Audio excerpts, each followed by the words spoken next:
नीतीश कुमार को चुनाव बाद बतौर पीएम का चेहरा पेश करने को लेकर विवाद जारी है और इस पूरे विवाद के केंद्र बिंदु नीतीश कुमार के करीबी जेडीयू के राष्ट्रीय उपाध्यक्ष और चुनावी रणनीतिकार प्रशांत किशोर ने सफाई दी है। लेकिन उन्होंने ये भी साफ साफ कहा है कि नीतीश कुमार बहुत बड़े नेता है। हालांकि उद्धव ठाकरे से मुलाकात के बाद से ही अटकलों का बाजार गर्म हो गया था, जिसके बाद बीजेपी के कुछ नेता हमलावर हो गए थे।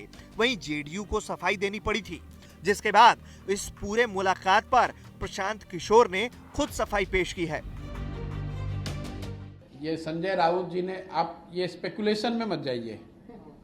जो संजय राउत जी ने, उनके स्पोक्स पर्सन ने कहा है कि प्रशांत जी यहाँ आए थे, उनसे महाराष्ट्र के चुनाव के संदर्भ में बातचीत हुई है और उन्होंने ये कहा कि चुनाव के बाद की संभावनाओं पर भी चर्चा हुई। उन्होंने ये कहा, भाई जो लोग भी राजनीति करते हैं, समझते हैं, वो बैठेंगे तो यही बात करेंगे कि 2019 में किसको कितनी सीट आ सकती है, क्या संभावना बन सकती है।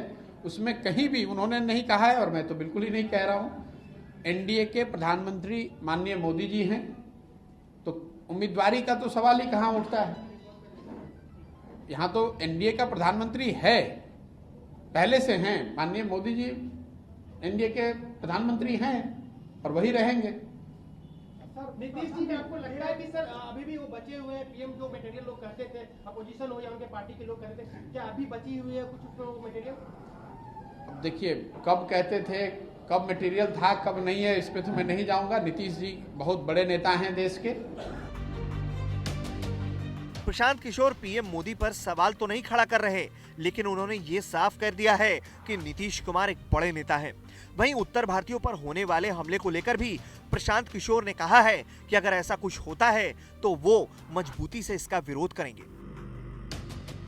हम लोग का उनसे जो संपर्क है अभी, वो रहते हुए उत्तर भारतीयों की सुरक्षा को लेकर वहाँ किसी बात को लेकर आपको चिंतित होने की जरूरत नहीं है। अगर ऐसा कुछ होगा तो उस बात को हम लोग बहुत प्रामाणिकता से और मजबूती से उनसे उठाएंगे। प्रशांत किशोर भले लाख सफाई दे दे, लेकिन हर किसी को पता है कि अंदर खाने कई तरह की खिचड़ी पक रही है। ऐसे में उद्धव ठाकरे से उनकी मुलाकात को लेकर जारी बवाल में फिलहाल उनकी सफाई तो आ गई है, लेकिन आगे देखना होगा कि क्या कुछ होता है। ब्यूरो रिपोर्ट, बिहार तक।